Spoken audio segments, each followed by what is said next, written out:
Boa noite a todos. Vamos iniciar mais um capítulo desse livro maravilhoso aí que nos traz tanto conhecimento, tanta coisa boa para a nossa existência e para depois dela, né? Essa existência terrena. E vamos estudar hoje o capítulo 6, que tem como título Dentro da Noite. Deixa eu só... Tem essa partezinha aqui que eu não estou conseguindo tirar. Deixa eu só fechar aqui. Aqui, agora sim. Isso. Nosso capítulo 6, com o tema Dentro da Noite. E conforme os nossos encontros de sábado, a gente tem o hábito de primeiro saber o que a gente vai estudar, né? O que a gente vai trocar ideias, o que fala para nós o capítulo 6, que tem esse como título Dentro da Noite. Então, vamos apresentar, então, o contexto do capítulo 6. Bom, no capítulo 6, o capítulo vai narrar para nós o início da jornada da expedição ao abismo, sob a condição de Zenóbia, composta por 25 integrantes, levando equipamentos de defesa contra os ataques de entidades perversas. Essa expedição também tem como missão o resgate do padre Domênico, que é o nosso personagem principal de hoje, que nós vamos conhecer um pouco sobre a história dele. É um espírito revoltado que conta com um amparo especial de Zenóbia e necessita de reencarnação expiatória. Em direção ao abismo, andam todos da equipe silenciosos, ouvindo gritos selvagens e pedidos de socorro, avistando aves monstruosas. Vamos ver também que em local pré-determinado, Zenóbia se aproxima de Domênico e, aplicando-lhe passe, ora pedindo a Jesus que recupere a audição e possa ouvir a palavra de Deus, tamanho o seu desequilíbrio. E o padre Domênico, nosso personagem principal desse capítulo, ele vai contar com a intervenção de Padre Hipólito, e assim se inicia o longo processo de esclarecimento e doutrinação desse espírito equivocado, que nós vamos conhecer a história hoje, que é o padre Domênico. Então, na realidade, nós vamos falar um pouco dessas regiões purgatoriais, né, em especial o abismo, que nós já conhecemos, já falamos sobre ele em outros capítulos, já inclusive encaminhamos material complementar para a gente estudar um pouquinho mais a respeito disso. Nós também vamos estudar um pouquinho mais sobre a reencarnação expiatória, lembrando que o foco desse livro, Obreiros da Vida Eterna, são dois principais focos, né? São os processos de desencarne e as reencarnações compulsórias. Então, basicamente, esse livro vai trabalhar com esses dois focos para a gente poder estudar, entender um pouquinho, caminhar um pouquinho mais no entendimento que é bem complexo desses dois pontos. André Luiz vai nos trazer isso de uma forma muito esclarecedora e, às vezes, até assustadora, né? Vamos aprender um pouquinho também hoje a respeito do passe, da importância do passe, da importância da oração, lembrando que a gente ontem postou material complementar a respeito do passe, a respeito da importância da prece. Então, é bom sempre a gente dar uma olhada no capítulo antes, ler o capítulo, porque aqui a gente não tem tempo de ler o capítulo todo, né? A gente só pega as partes principais e também vale a leitura do nosso material complementar. Aqui a gente também vê, nós vamos ver mais à frente, que a expedição do resgate do padre Domênico, né, que é esse personagem que nós vamos conhecer um pouquinho e que vai nos dar uma grande lição sobre muitos pontos importantes que nós precisamos avançar. Por que eu digo isso, gente? As obras de André Luiz, na realidade, todas elas, os 13 livros que compõem esse estudo da vida no mundo espiritual, eles têm um único objetivo. Eles não têm o objetivo de nos ensinar física, matemática, literatura, romances. Eles não têm esse objetivo. O objetivo principal de todas as obras que André Luiz nos legou é a nossa transformação moral. Não tem outro objetivo. A nossa transformação moral é o único foco de todo esse grande ensinamento que André Luiz nos traz e nos deixa, né? Então, a gente tem material aí para muitos e muitos e muitos anos, se não existências. E vamos, então, começar o nosso estudo de hoje. Bom, para iniciar aqui, a gente vai ver a descrição da zona purgatorial onde se localizava a casa transitória. Na realidade, André Luiz, no início do capítulo, ele vai nos descrever o que ele sentia e o que ele observava durante a permanência dele na casa transitória de Fabiano. Então, ele relata: a diferença de atmosfera entre o dia e a noite na casa transitória de Fabiano era quase imperceptível. Durante todo o tempo de nossa permanência no Instituto, estiveram acesas as luzes artificiais. Grandes aparelhos destinados à fabricação de ar puro funcionavam incessantemente na casa, renovando o ambiente geral. Permanecíamos em região onde a matéria obedecia a outras leis, interpenetrada de princípios mentais extremamente viciados. Congregavam-se aí longos precipícios infernais e vastíssimas zonas de purgatório das almas culpadas e arrependidas. Na realidade, gente, André Luiz, ele tenta nos passar uma imagem, né? Ele tenta nos passar uma imagem que, na realidade, não é nem, talvez, nem um terço do que ele tenha se defrontado, né? A gente sabe disso. Ele passou para nós aí o que foi possível a ele passar e o que cabia dentro do nosso entendimento. Isso é muito bom, muito importante a gente observar, porque só com essa descrição que ele faz dessa zona purgatorial, a gente já percebe que é uma coisa bem assustadora, e até para o nosso entendimento é uma coisa bem difícil.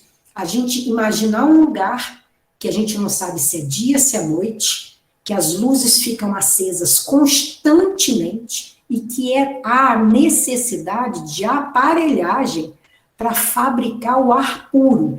Então, vocês imaginam a atmosfera, a densidade do ambiente, né? Porque a gente sabe que a atmosfera, ela é fruto dos nossos pensamentos, né? Dos nossos resíduos mentais. Então, fica pairando na crosta os nossos pensamentos materializados. Então, imaginem só a situação do ambiente em que se permaneciam esses seres nessa zona purgatorial. A gente não tem mesmo a noção. Vamos continuar. Aqui, Jerônimo, o instrutor Jerônimo, ele nos ensina essa descrição teológica de inferno, purgatório, e ele diz por que isso é importante. Relata ele: por isso mesmo, quando na crosta da terra, nunca tivemos descrições de infernos floridos ou de purgatórios sobre árvores acolhedoras. Nesse ponto, os escritores teológicos foram exatos e coerentes. Aos culpados e renitentes confessos, não convém a fuga mental. em favor deles próprios, é mais razoável sejam mantidos em regiões desprovidas de encanto, a fim de permanecerem a sós com as criações mentais inferiores a que se ligaram intensivamente. Então, é muito interessante a gente perceber essas criações, essas descrições, né, como Jerônimo fala aqui, desses escritores teológicos. Por que isso? A gente encontra bastante isso, essas descrições na Antiguidade, na Idade Média, a gente encontra bastante isso, né? Qual a ideia que o homem fazia a respeito disso, claro, pautado e baseado nas definições religiosas que tinham, eles descreviam o que eles entendiam sobre essas áreas, né? E é interessante a gente observar também que a ideia criada, essa ideia criada de inferno, de certo modo, como ensina Jerônimo, ela nos ajuda, né? Porque quando você cria a ideia, quando você busca essa ideia, que você mentaliza, você te ajuda de alguma forma a caminhar, porque te coloca um norte a respeito do que é bom ou não. É bem interessante essas colocações teológicas, né? Porque, no fundo, a gente assimila isso para o nosso próprio aperfeiçoamento. Já esses nossos irmãos, que estão nessas zonas e que ainda permanecem ali, eles têm essa ideia muito ampliada, né? E isso faz com que o sofrimento seja muito maior. Aqui eu trouxe, a gente falando sobre essas descrições teológicas, né, Jerônimo nos traz isso, e aí a gente tem a curiosidade de dar uma olhada na história, né, o que seriam, né, quem que falou o quê sobre o inferno. O mais famoso escritor, mais famoso poeta da época a respeito, que nos traz essas descrições teológicas, é Dante Alighieri. E a Divina Comédia, que é essa grande obra que ele escreveu, esse poema, ele nos apresenta na forma de um poema, né, uma descrição detalhada do inferno, do purgatório e do paraíso. No inferno, Dante, guiado pelo poeta Virgílio, percorre locais onde os pescadores enfrentam punições pelo que fizeram em vida. Continuando, segundo Dante, o inferno consiste em 9 círculos concêntricos que se afunilam conforme ficam mais profundos até chegarem ao centro da Terra. Para qual deles você é enviado depende do pecado cometido, com círculos destinados aos glutões, hereges e fraudadores. O rio Aqueronte corre por todo o inferno, separando-o do mundo exterior. Fora do inferno, mas também sofrendo punição, estão as pessoas que nunca fizeram nada de bom nem de mal. Elas são penalizadas pela neutralidade, vagando por toda a eternidade, sendo picadas por vespas e tendo sangue bebido por larvas.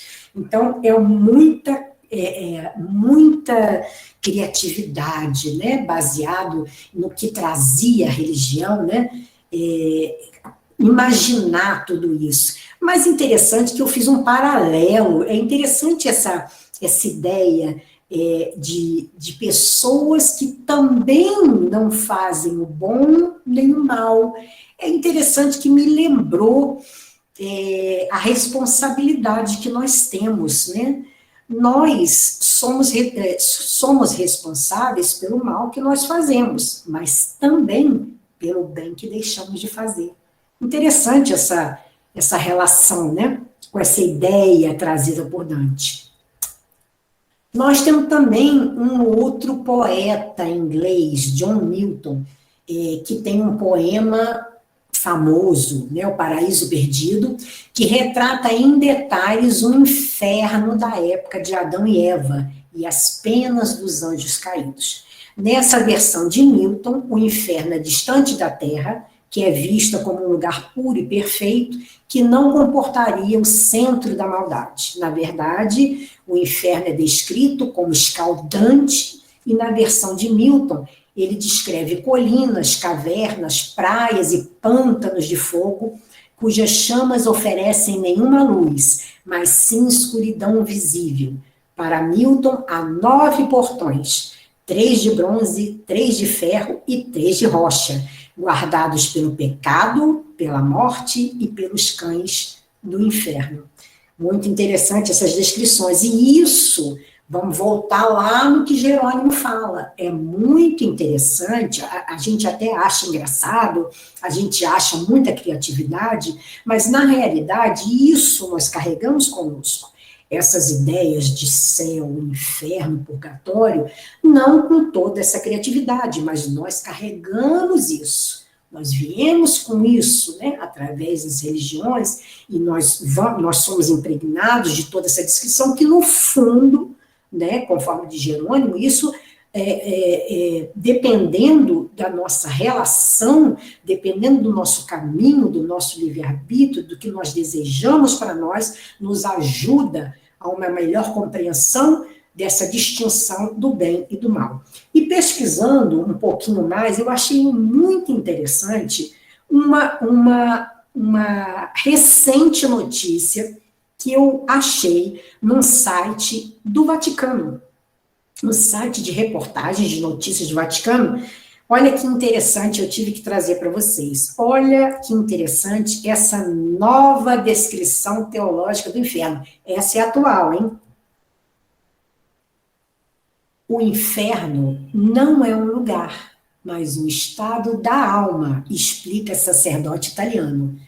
O inferno não é nem um espaço, nem um lugar. O inferno é o estado da alma que está longe de Deus, no ódio e em contraste com Deus, explicou o padre Atus Turti, professor de filosofia na Faculdade Teológica da Itália Central, em entrevista ao Vatican News.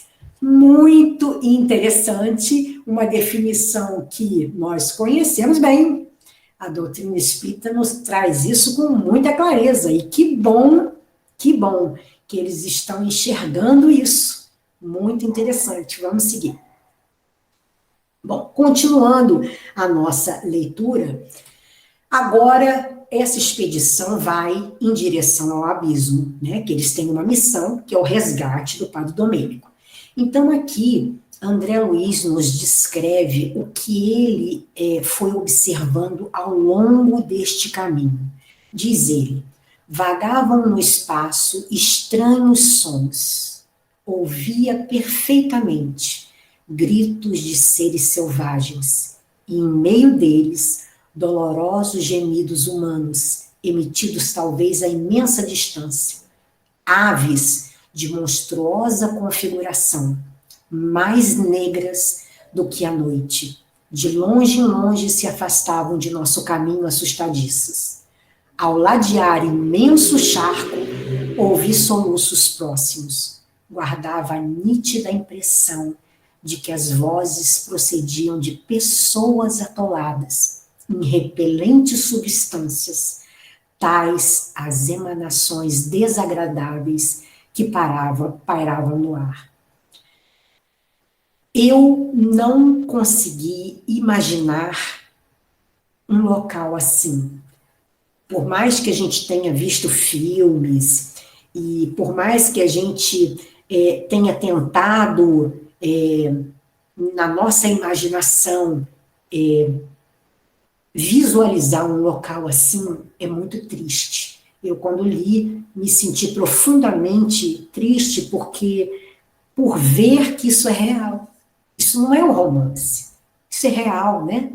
Os nossos estados de consciência nos permitem isso. E a gente fica pensando o que isso nos traz, né? Na realidade, a gente pode observar aí 2 coisas interessantes. Primeiro, essa expedição, ela era composta de 25 pessoas, 25 espíritos, que eram espíritos limitados.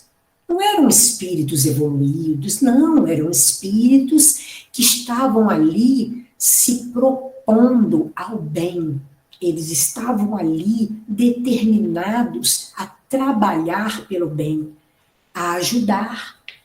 Espíritos como nós, né? Não tinha nada de evoluído, não, eram espíritos que estavam batalhando pela sua evolução, caminhando em direção ao bem, procurando ajudar o irmão, né? Zenóbia, ela faz um apanhado das pessoas que para ajudá-la nessa expedição. Então, eram espíritos que estavam determinados no bem.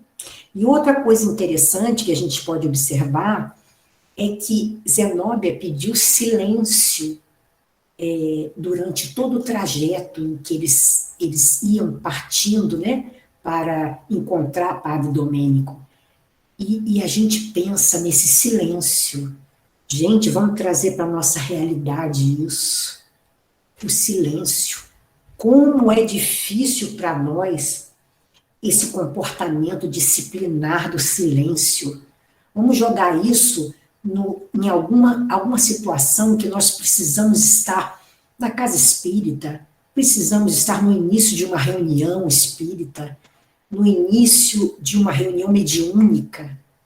O silêncio é fundamental, e como nós temos dificuldades de trabalhar com esse comportamento disciplinar nas casas espíritas, nos hospitais, não digo nem nas casas espíritas, não, nos hospitais, em locais que necessitam do silêncio que transforma, do silêncio consolador. Como nós temos dificuldade de assimilar isso, não é verdade? Aqui também ele fala sobre aves de monstruosa configuração. Eu não sei se vocês conhecem umas obras que são chamadas de gárgulas. Quando eu li essas aves, imediatamente a minha ideia foi para esse lado dessas gárgulas que existem até hoje. Que interessante e que coincidência. Essas são as gárgulas. O que são gárgulas? Na arquitetura, são desaguadouros, ou seja, são a parte saliente, são calhas por onde a chuva cai, né? Que se descortina a escoar águas pluviais. Eram ornadas com figuras monstruosas, humanas ou animalescas. Gente, isso ainda se encontra em muitas catedrais, muitas igrejas, muitos prédios históricos, em lugares pelo mundo inteiro. E é muito interessante, né? Quando eu li isso, na mesma hora eu me vi lembrando dessas gárgulas. E acredita-se que as gárgulas eram colocadas nas catedrais medievais para indicar que o demônio nunca dormia, exigindo a vigilância contínua das pessoas, mesmo nos locais sagrados. É bem interessante, né? Só para a gente abrir, né, a nossa visão, ampliar a nossa visão do que nós estamos estudando hoje. Continuando, aqui Zenóbia ela vai explicar sobre esses irmãos que estão atolados nesse charco e por que eles se mantiveram em silêncio, né, passando em silêncio, por quê? E ela explica sobre esses irmãos que sofrem. Não somos impermeáveis às rogativas dos nossos irmãos que ainda gemem no charco de dor a que se atiram voluntariamente. Dilaceram-nos o espírito as imprecações dos infelizes. No entanto, a casa transitória de Fabiano tem-lhes prestado o socorro possível, ajuda essa que até hoje vem sendo repelida pelos nossos irmãos infortunados. Debalde libertamo-los periodicamente dos monstros que os escravizam, organizando-lhes refúgio salutar. Fogem de nossa influenciação retificadora e tornam espontaneamente ao charco. É imprescindível que o sofrimento lhes solidifique a vontade para as abençoadas lutas do porvir. Então, é interessante a gente observar que a Zenobia, ela deixa claro que a sensibilidade e a ajuda sempre chega. Sempre chega. Esses irmãos estão ali, na realidade, por culpa, né? Eles se colocaram naquele lugar. E é interessante a gente observar que o processo de sofrimento, ele é levado ao extremo. Ele é levado ao extremo até o pedido final de auxílio. Quando, então, os irmãos da casa de Fabiano, casa transitória, vão, os atendem, os socorrem, e muitos voltam àquele charco. Muitos voltam porque, na realidade, eles não têm o desejo real da mudança. Eles ainda não conseguiram entender o desejo a necessidade de mudar para sair daquele estado. Então, o auxílio é prestado a eles, mas muitas vezes não há aquela... Porque a mudança, gente, é muito interessante. Ninguém muda ninguém. A gente não tem como mudar o outro. Nós temos que entender que a mudança, ela é de dentro para fora, não é de fora para dentro. Não adianta a gente tentar mudar as pessoas, colocar as pessoas imaginando, não, esse é o meu entendimento, tem que ser do jeito que eu entendo. Não, isso não existe. Cada um tem o seu processo evolutivo, tem a sua caminhada, tem o seu trajeto. Então, não há como. Essa mudança tem que ser da alma, tem que querer, é a determinação de mudar. Aqui, Zenobia, ela começa a nos esclarecer quem é o padre Domênico. Por quê? Porque é ele que vai ser resgatado. A missão, essa expedição, é para resgatá-lo. E ela esclarece. Foi ele, clérigo menos feliz, incapaz de manter-se fiel ao Senhor até o fim dos seus dias. Iniciou-se nas lutas humanas, tocado de sublimes esperanças na primeira mocidade. Entretanto, porque os desígnios do pai eram diversos dos caprichos que alimentavam no coração de homem apaixonado e voluntarioso, em breve caía em despenhadeiros que lhe valem os amargosos padecimentos depois do túmulo. Aproveitou-se das casas consagradas à fé viva para concretizar propósitos menos dignos, conspurcando a paz de corações sensíveis e amorosos. Recebeu todas as advertências e avisos salutares tendentes a modificar-lhe a conduta criminosa e desvarada. Todavia, internou-se fundamente no lamaçal escuro dos erros voluntários, desprezando toda espécie de assistência salvadora. Nós vemos aqui a experiência desse padre Domênico, né? Ele abusou da autoridade religiosa que ele possuía, dos títulos que ele tinha, levando muitas pessoas, principalmente mulheres, a um caminho errado. Continua Zenobia. Urge, aqui no caso, a necessidade da reencarnação expiatória. Urge, porém, que regresse, ela explicando a todos, a reencarnação.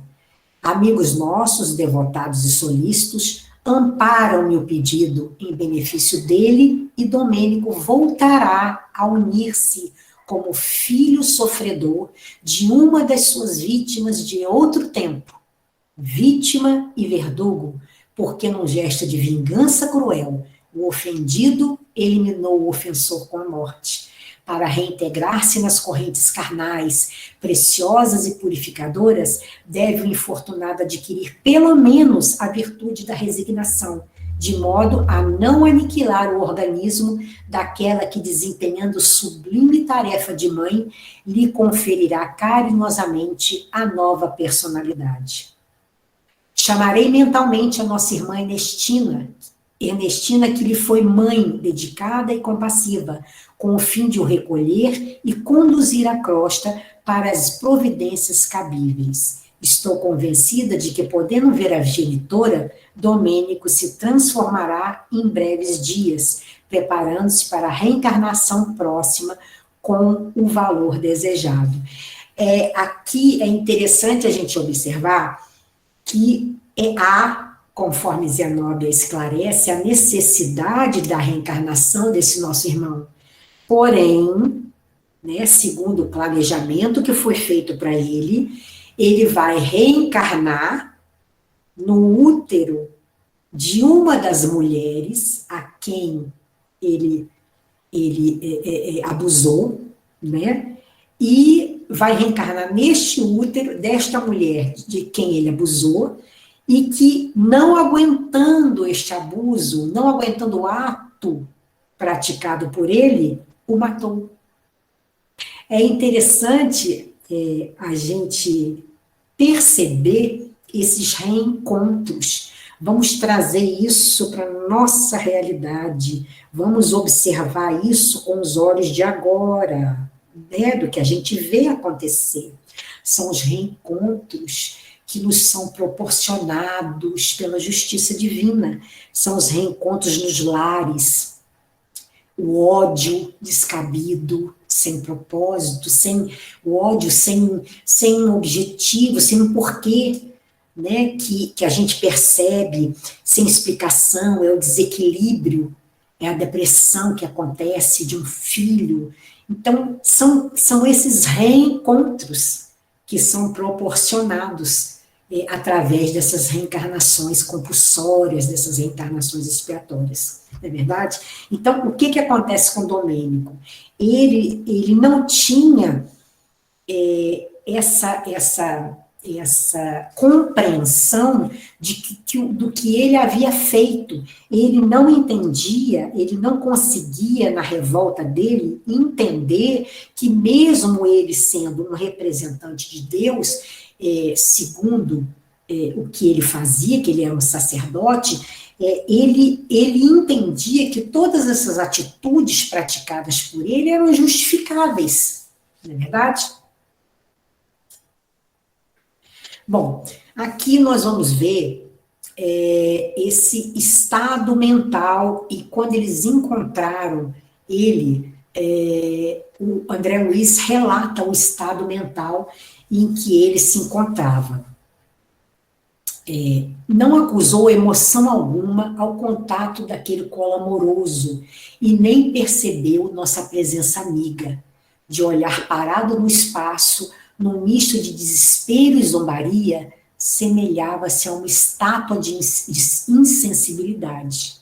Deveria o interpelado experimentar extrema dificuldade na audição, porque só depois de pronunciado seu nome diversas vezes, foi como que alguém que registrasse sons de muito longe exclamou irritadiço: quem me chama? Quem me chama? Ó poderes orgulhosos que desconheço, deixai-me no inferno. Não atenderei a ninguém, não desejo o céu reservado a prediletos, pertenço aos demônios do abismo, não me perturbem, odeio, odiarei para sempre. Imaginem a situação em que Domênico foi encontrado, essa imagem dele desoladora. Imagina a situação, esse estado, o estado mental em que ele se encontrava. O ódio era uma coisa tão presente que ele não conseguia ver absolutamente, ele não conseguia escutar, ele não conseguia ver. E é isso que nos impede, né, de conseguir entender muitas coisas que os espíritos amigos nos trazem, que os espíritos amigos tentam nos intuir. Nós estamos, às vezes, tão cegos por sentimentos inferiores, pela raiva, pelo ódio, pela tristeza, pela irritação, por esses sentimentos que a gente não consegue captar para o entendimento do outro. A gente não consegue perceber quem realmente é o outro. O que o outro significa na minha vida, o que o outro pode fazer por mim, o que o outro pode me ajudar, no que ele pode me ajudar. Todos esses sentimentos nos cegam. E, além de nos cegarem, também nos tiram a audição. Nós deixamos de ouvir qualquer tipo de coisa e de palavra que possa nos elevar aos sentimentos. Vamos perceber esse exemplo que nos traz a situação mental de Domênico. Vamos trazer para a nossa vida.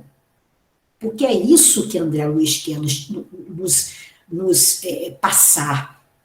E esse tipo de entendimento.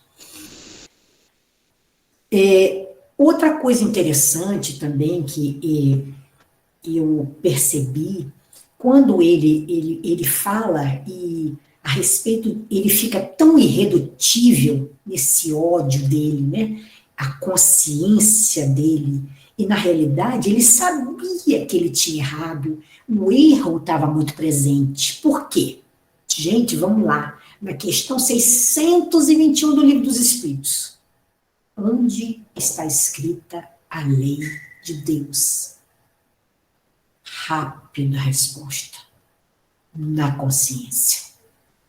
É a assinatura do artista na sua obra. É a nossa consciência. Não adianta fugirmos dela. Uma hora, ela sempre vai nos aparecer nua, despida, para que nós possamos entender a nossa real condição. Às vezes demora, como é o caso de Domênico. O ódio estava sobrepujando qualquer outro entendimento, mas no fundo ele sabia onde ele tinha errado, ele sabia no fundo que ele não conseguia perdoar e ele precisava perdoar quem havia tirado-lhe a vida. Não é verdade? Aqui é só a frase para a gente poder ver o estado, né? A continuação do estado mental de Padre Domênico. Ele diz: malvados gozam no paraíso enquanto sofremos dores atrozes, não de pagarmos. Deram-me direitos no mundo, prometeram-me a paz celestial, conferiram privilégios sacerdotais. Ele, olha só, ele culpava a igreja. E precipitaram-me nas trevas, desalmados. Satã é mais benigno. E ele ainda, na persistência de culpar a igreja, na realidade, ele não via, o maior desafio, é o que eu costumo dizer, o maior desafio é conosco mesmo, conosco mesmos. Nós temos a maior dificuldade de entender os nossos erros, né? É mais fácil a gente ver o dos outros. Aqui, quando eles chegam, né, depois de encontrar Domênico, Zenóbia, vendo o estado em que ele estava, porque ele não conseguia ouvir, ela fala para todos: pediremos a Jesus te restitua, ainda que por alguns momentos, o dom de ouvir. Solicitando-nos acompanhar-lhe a rogativa, invocou: Senhor, dá que possamos amparar teu infeliz tutelado.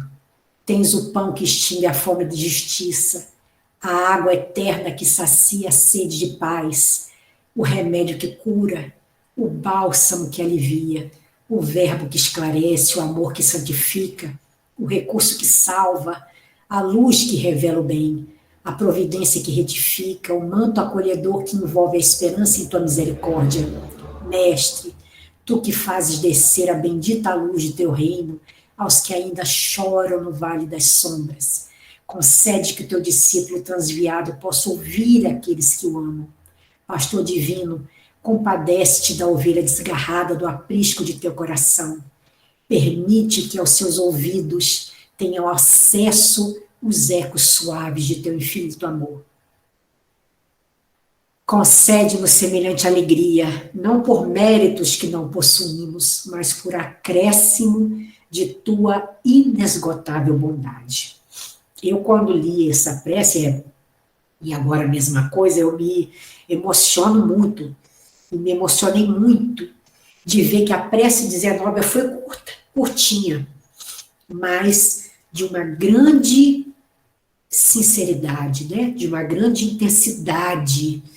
E como eu pude observar, lendo essa prece, parei, reli várias vezes, como é interessante a posição em que ela se coloca pedindo. Ela diz, não por méritos que não possuímos, mas por acréscimo da tua inesgotável bondade. Nós, meus irmãos, não temos, ainda não conseguimos discernir, entender, compreender isso. Eu me incluo também, né? Quando eu falo, é para todos nós. O estudo é nosso. Eu me incluo também. Como nós não entendemos o real significado da prece. Nós não conseguimos entender ainda a dimensão que tem uma prece, o poder que tem uma prece. E quase terminando a nossa exposição, né, vamos falar um pouquinho do passe. O que acontece? Em seguida, a súplica, sensibilizado, André Luiz relatando, observei que todos nós, porque quando, isso só explicando antes de terminar a leitura, Zenóbia pega a cabeça de Domênico e coloca no seu colo, né? E ela faz a prece e depois ela coloca a mão sobre a testa dele, né? Aí André Luiz relata. Em seguida, a súplica sensibilizada, observei que todos nós de todos nós se irradiavam forças brilhantes que alcançavam o tórax de Zenóbia como a reforçar-lhe as energias, e de suas mãos carinhosas e beneméritas estão iluminadas de claridade doce e branda, emanavam raios diamantinos. A amorável amiga colocou-a sobre a fronte do desventurado, oferecendo-nos a certeza de que maravilhosas energias se haviam improvisado em benefício dele. Gente, o passe a importância do passe. O passe é um exercício, é a maior ferramenta de exercício de amor ao próximo que nós podemos lançar mão. Né? O passe, olha a movimentação de todos canalizando as energias para Zenóbia e ela transferindo essas energias que restauram, né? Inclusive lembrando que tem material complementar sobre o passe, vale a leitura, vale o estudo, canalizando essas energias para Domênico. Gente, isso muda toda a estrutura espiritual do Domênico, muda a estrutura espiritual. Quer dizer, a retificação, esse benefício salutar do passe. Quer dizer, na realidade, tudo já estava acontecendo por ele. Já esse caminho que estava se fazendo, todo esse planejamento para que ele pudesse reencarnar, já estava acontecendo a partir daí, né? E é interessante a gente observar o seguinte, toda essa movimentação, gente, para um único espírito. Toda essa história, né, que André Luiz nos relata, história real, para beneficiar um espírito. Eu estava hoje pensando sobre isso durante o dia e me veio automaticamente na mente, eu não sou muito boa nisso, mas a Laide me veio automaticamente à mente a parábola da ovelha perdida. E a Laide sabe melhor do que ninguém, e depois ela vai nos falar mais sobre essa parábola linda das 99 que ficam para trás, né? E o pastor vai atrás daquela que saiu do rebanho. Me veio à mente na hora isso. Eu liguei essas duas coisas. Gente, é muito interessante essa parte final em que há a intervenção do Padre Hipólito, né? O Padre Hipólito, ele é chamado por Zenóbia, e ele, como igual a Domênico, o Padre Hipólito, né, foi um ex-sacerdote da Igreja Católica, e ele diz: a consciência é juiz de cada um de nós. Possivelmente vergaste a batina fiel à crença, mas desleal ao dever. Aí já começa, na realidade, o entendimento, a doutrinação do Padre Domênico, através do Padre Hipólito, para que ele pudesse entender, para que ele pudesse compreender a atitude equivocada que ele havia tomado, a atitude equivocada que o levou a essa situação, né? E aí, antes de terminar, me vem um questionamento sobre o que realmente nos importa hoje. O que importa, meu irmão, para você hoje? O que importa para mim? O que é realmente importante para mim? O que de fato nessa existência é importante para nós?